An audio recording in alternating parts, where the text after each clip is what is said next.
अस्सलाम वालेकुम जी, मैं हुमारिया अली। आप देख रहे हैं मेरा चैनल। 25 साल दुश्मनी के बाद दोस्ती, बलाज टीपू के कत्ल की असल वजह बेनकाब हो गई। आखिरी वक्त में अपने छोटे भाई को क्या कहकर उस जगह से दूर भेजा, बलाज ने अपने गार्ड को किस तरह से बचाया, गार्ड क्यों निहत्था था, क्यों उनके पास जो है गोलियां नहीं थी, क्यों बलाज को जो है ये कहा गया कि फैमिली फंक्शन है, आप अपने गार्ड्स को कहें कि थोड़ा सा पीछे हट के रहे।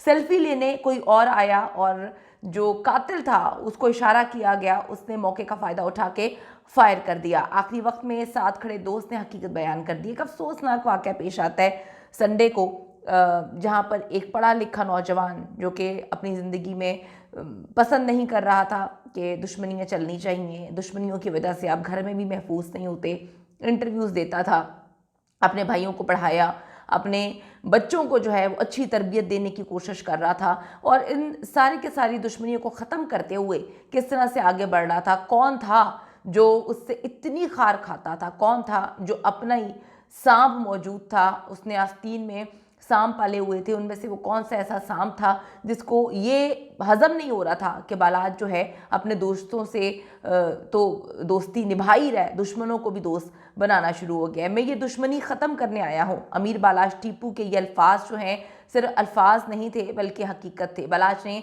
अपने जितने भी पुराने दुश्मन थे उनसे दोस्ती का हाथ मिलाया।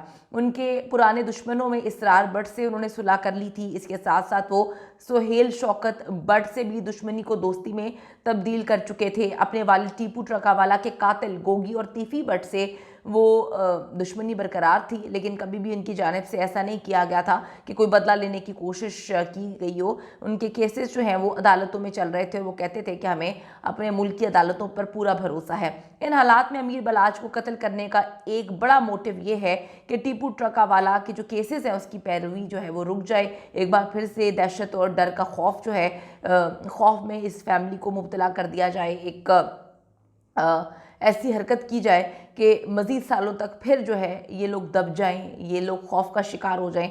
उन्होंने बलाज को ही कत्ल करवा दिया जो इस केस की पैरवी भी कर रहा था और अपने घर का इस वक्त सरपरस्त था। ज़्यादा उम्र नहीं थी, 30 से 32 साल उम्र थी, लेकिन फिर भी उसको जो चीज़ें फेस कर चुका था वो अपने बाप के कत्ल के बाद उसने उसको काफ़ी बड़ा कर दिया था। उम्र से वो डबल जो है वो हो चुका था और अपनी फैमिली के लिए सोचता था, अपने अपनों के लिए सोचता था। अच्छा जी, बलाज को 16-17 साल की उम्र में वाले टीपू के कत्ल के बाद दुबई से जो है वो पाकिस्तान लाया गया। फिर उसने अपना पूरा कारोबार संभाला। बलाज ने अपने छोटे भाइयों को हमेशा बाप की तरह प्यार दिया।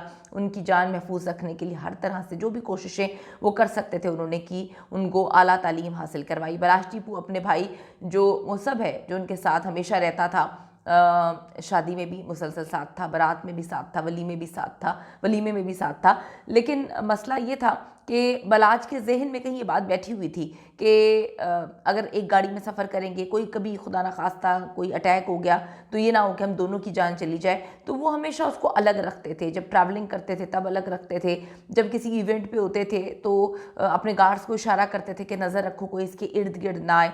बलाज को बहुत अच्छे से मालूम था कि अगर उस पर हमला हुआ तो वो अपने भाई मुसब को जो है बचाने के लिए किसी हद तक भी जाएंगे और वो मुख्तलिफ टेक्निक्स वगैरह हमेशा इस्तेमाल करते रहते थे। अपने गार्ड्स को भी इस हवाले से कहते थे कि तुमने नज़र रखना है। 2 गार्ड्स को मुख्तस किया हुआ था जो छोटे भाई पर ही हर वक्त कड़ी नज़र रखा करते थे। अमीर बलाज के साथ हर वक्त रहने वाले गार्ड मोहम्मद अली ने भी बहुत सारी चीज़ों के बारे में बताया और वो कहते हैं कि हमें समझ नहीं आ रही थी कि बलाज ने हमें आखिरी टाइम पर असलहा गाड़ी में रखने के लिए क्यों कहा। पहले 1-2 दफ़ा वो कह चुके हैं लेकिन कभी इस पर इतनी जो है अमल पैरा नहीं हुए हम। इन्होंने खुसूसन आकर हमें जो है ये बात इंस्ट्रक्शंस दी कि अभी तुम असलहा जो है वो गाड़ी में रख दो, ये फैमिली फंक्शन अच्छा नहीं लगता।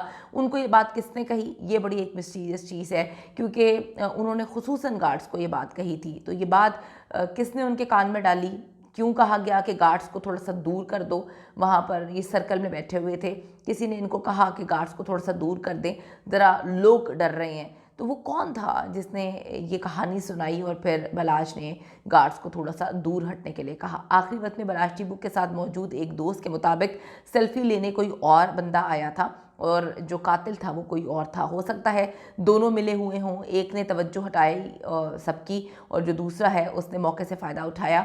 निशाना बलाज टीपू था और बाकी लोग भी उसकी जद में आ गए हैं।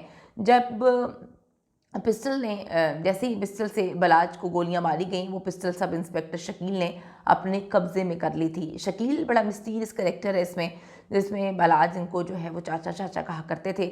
और 2010 में जब डेथ हुई थी, इनके वालिद की कत्ल किया गया था, उस वक्त भी शकील जो है वो एयरपोर्ट पर ही मौजूद थे। पता नहीं ना बलाज ने ना उनकी फैमिली ने कभी इस बात पर गौर क्यों नहीं किया। लोग सवाल उठा रहे हैं, लोग बात कर रहे हैं, जो बड़े जर्नलिस्ट हैं, जो क्राइम जर्नलिस्ट हैं, वो उस पर बात कर रहे हैं कि शकील जो इंस्पेक्टर शकील, इसका किरदार बड़ा ही मशकूक है।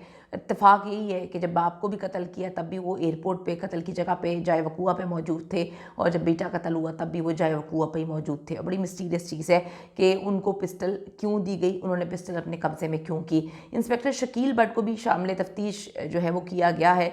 अमीर बलाज टीपू शकील भट्ट को चचा कहता था, और अक्सर तकरीबात में दोनों इकट्ठे नज़र भी आते थे। वीडियो में भी ये लोग साथ हैं। वही मैंने कहा कि आस्तीन में छुपे हुए सांप, जिनके बारे में आपको अंदाज़ा भी नहीं है कि कौन कौन आपके साथ है और आपसे कितनी नफ़रत करता है, दिलों में कितनी बुग़्ज़ और नफ़रत जो है डाल के चल रहे हैं। ये खबर भी गर्म है कि बलाज के वाले टीपू ट्रकावाला के कत्ल के वक्त ये बंदा वहीं पर मौजूद था। इसकी इन्वेस्टिगेशन क्यों नहीं हुई, इन लोगों ने कभी ये क्यों नहीं सोचा, ये भी बड़ी मिस्टीरियस चीज़ है। FIA और पुलिस ने मुलजिम की गिरफ्तारी के लिए एयरपोर्ट्स पर जो है हाई अलर्ट तो कर दिया है, और पुलिस ने कहा है कि जी तीफ़ी भट्ट बैरून मुल्क जा चुका है, जबकि दूसरा जो गोगी भट्ट है वो अभी पाकिस्तान में है। हम उसको गिरफ़्तार करने के लिए जो है वो हमने टीमें तश्कील दे दी हैं, छापे मार रहे हैं।